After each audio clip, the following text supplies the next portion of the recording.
안녕하십니까. 생각의 힘입니다. 오랜만에 여러분을 찾아뵙게 되었습니다. 그동안 잠시 독서에 집중하고 이것저것 다른 생각을 많이 하는 시기였습니다. 오늘은 나는 오늘도 경제적 자유를 꿈꾼다. 청울림이라는 블로거이자 투자를 하는 사람의 책을 리뷰하겠습니다. 나는 오늘도 경제적 자유를 꿈꾼다. 이렇게 생긴 책인데 2018년도 정도에 나온 책이에요. 2018년도. 그리고 빠숑이나 이런 많은 투자자들이 추천하는 책입니다. 이 책은 특히 아파트 시장의 원리를 다룬 책이기 때문에 추천하는 도서입니다. 아파트 시장은 어떻게 움직이는가? 아파트 시장의 전세가와 매매가는 어떻게 움직이는가? 이런 질문에 대해서 나름대로의 답을 내놓은 사람입니다. 인상 깊었던 메시지 몇 가지 공유하겠습니다. 첫째로 행동해야 부자가 된다. 네. 그리고 자기의 사례 같은 걸 많이 들었고 주변에 강의를 듣고서 변화했던 사람들 이야기도 많이 하고 있는데 어쨌든 행동해서 부자가 됐다 이런 사람들의 이야기를 들려줍니다. 그리고 두 번째로 이제 자기 경영을 해야 된다. 부동산 전업 투자자가 망하는 이유가 많은데 그 중에 제일 큰 이유는 이제 자기 관리 부재라고 합니다. 그래서 저자는 자기 관리를 하기 위해서 매일 5시에 일어나기로 했었고 모든 일을 할 때 기초부터 차근차근 스텝 바이 스텝으로 올라가겠다. 그리고 가장 시간을 많이 투여하겠다. 이렇게 이런 여러 가지 자기 관리 원칙을 세워서 실천을 했습니다.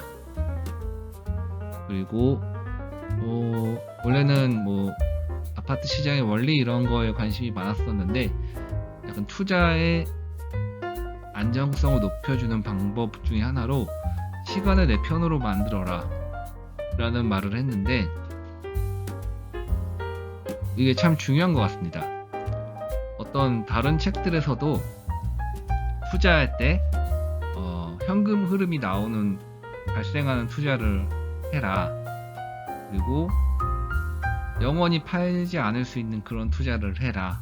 이런 말들을 하는데 시간을 내 편으로 만들어라. 투자의 마지막 결정 단계에서 꼭 한번 질문해 볼 만한 좋은 질문인 것 같습니다.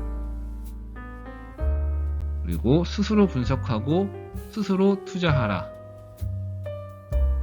부동산 강의 같은 걸 듣고서 이제 1년이 지나고 2년이 지나도 계속 공부만 하는 사람들이 있대요.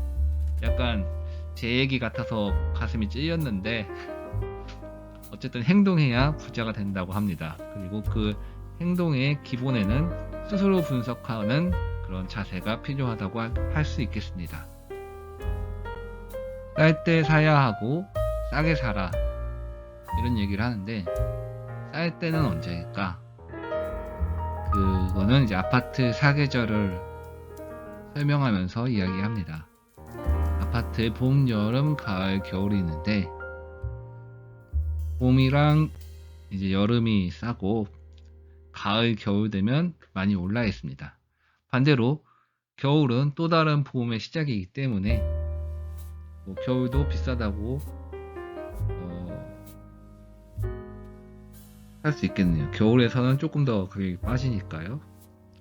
아무튼 아파트의 가격을 결정하는데 가장 중요한 요소는 아파트 공급이라고 이야기합니다. 수요는 그 지방의 그 지역에 사는 사람들이 꾸준히 살아가기 때문에 수요는 거의 변함이 없는데 공급이 변화한다. 이것이 아파트 시장의 가격을 변동시키는 요인이다 라고 설명합니다. 그리고 통화량, 전세가를 결정하는 요소가 통화량인데 전세값이 오르면 매매값을 밀어 올립니다. 그러므로 전세가에 영향을 줘서 매매가에까지 영향을 주는 것이 통화량이라고 할 수 있겠습니다. 아파트의 사계절에 대해서 설명했는데 이 책에서 이것만 잘 배워도 매우 좋은 책인 것 같습니다. 봄은 집값은 하락하는데 전세값이 오르는 국면입니다. 보시면은 매매가는 떨어지는데 전세가가 오르고 있습니다. 수도권 같은 경우에는 이제 2010년도 초에 이런 상황이었다고 하는데 그때 상황을 보면은 사람들이 집값 떨어진다고 전세 살자 계속 그랬더니 전세값이 올랐습니다. 그리고 건설사는 공급을 안 했죠. 여름은 본격적인 상승의 시작을 얘기합니다. 전세가는 꾸준히 오르는데 매매가도 안 오를 수가 없기 때문에 매매가도 같이 오르는 상황입니다. 이런 상황에서 가끔씩 풀핀이 아니면은 마이너스 갭이니 플러스 갭이니 이런 이야기가 나오는데 전세가가 매매가보다 비싼 시기가 가끔씩 있는데 그럴 때가 이제 여름에 이럴 때 가끔 나온다고 합니다. 이때는 진짜 자기가 가진 돈이 없더라도 전세가가 올라줄 걸 확실하게 생각한다면 마이너스 갭으로 이제 물건을 살 수 있는 시기가 있기도 합니다. 근데 이거는 아주 잠깐 있는 현상이기 때문에 보통은 매매가가 전세가보단 위에 있는 게 일상적입니다. 가을은 전세가는 상승을 멈추는데 매매가가 크게 오르는 시기입니다. 이때는 유동성 시기라고도 하기도 하고 거품이 많이 생기는 시기입니다. 사람들이 주택을 사야겠다, 나도 살래 이러면서 막 달려드는 시기로 그렇기 때문에 전세 수요가 좀 줄면서 매매가는 더 많이 오르는 그런 시기라고 할 수 있겠습니다. 겨울은 매매가와 전세가가 모두 동시에 떨어지는 시기입니다. 주택이 많이 공급됐다는 이야기인데 여름에 이제 건설사들이 이제 공급을 시작하는데 이렇게 공급을 한 주택이 완공되는데 최소 2년 이상 걸립니다. 그래서 그 2년 이상 걸려서 공급이 막 되면은 이제 신축 아파트들이 많이 떨어지면은 구축 아파트들이 힘을 못 씁니다. 그리고 전세가도 이제 대규모 공급이 있으면 떨어지게 되죠. 그런 시기가 아닌가 싶습니다. 아무튼 아파트의 사계절이 이렇게 있는데 그러면은 아파트를 언제 사는 게 제일 좋을까요? 일단 싸게 사야 된다고 했지 않습니까? 그러면은 싸게 사는 시점은 언제냐? 싸게 사는 시점은 여기죠, 여기. 그리고 여기도 싸죠. 그리고 싸게 사는 시점 여기는 쌀 수 있는데 다시 새로운 봄이 시작되니까 좀 더 떨어지겠죠. 그러니까 아파트 싸게 사는 시점은 봄의 초 끝무렵 혹은 봄의 중간 혹은 여름의 중간, 여름의 시작. 하여튼 여름에 사면 좋다, 이런 결론이 되겠네요. 이때가 투자를 기준으로 투자금도 조금밖에 들지 않습니다.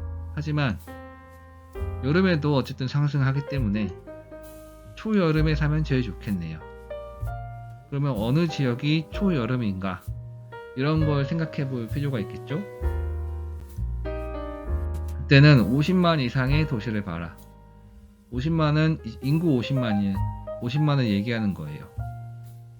각 지역의 계절은 지금 어떤가, 매매가와 전세가 추이가 어떠한지 보면 되겠죠. 그 다음에 2년 후에 공급량이 어떤가, 이 계절을 만드는 게 공급이라고 했기 때문에 공급량을 확인해야 됩니다. 그리고 전세 놓고 한탕 돌렸을 때 그때의 아파트 공급량이 적다 하면 이제 팔고 나올 수가 이제 유리한데, 그때 공급이 많아지면은 아파트를 팔고 탈출하기가 쉽지 않을 수 있습니다. 이거는 뭐 제가 수업 들었던 망고쌤이라는 강사님께서도 하신 말이기도 하고, 유튜버 너나움이나 뭐 이런 사람들도 다 공통적으로 하는 조언입니다. 50만 이상의 도시를 시작해라. 결론입니다. 스스로 지역 분석을 해보자. 그리고 아파트의 봄을 찾아서 공부하고, 여름이 되면 투자하라. 여름이 투자 적기다. 그 다음에 늦가을에 매도하고 다시 봄을 찾아라. 지역별로 사이클이 다르기 때문에 어느 지역은 이제 뭐라고 해야 될까요? 어느 지역은 봄, 어느 지역은 여름, 어느 지역은 겨울, 뭐 이렇게 다 다를 거잖아요. 그래서 아파트 전업 투자자들은 전국을 돌 수밖에 없는 이유가 이런 이유라고 합니다. 그런데 꼭 전업 투자를 안 하고 수도권만 집중해도 큰 돈 벌 수 있다고 하니까 이거는 본인의 선택 문제일 것 같기도 합니다. 오늘도 시청해 주셔서 감사합니다. 다음에는 제가 지역 분석을 한번 해서 영상으로 달아볼 생각입니다. 스스로 분석을 하고 스스로 투자 결정을 해야지만 큰 부자가 될 수 있다고 합니다. 그리고 투자 마지막 순간에 던지는 질문은 과연 시간이 내 편인가? 타임이 내 편인가? 나는 오래 이거를 갖고 가도 문제가 없는가? 아니면 오히려 이것을 오래 갖고 갈 때 나에게 추가적인 현금 흐름이 생겨나는가? 이런 질문을 꼭 해보시기 바랍니다. 그러면 오늘 영상 여기서 마치겠습니다. 감사합니다.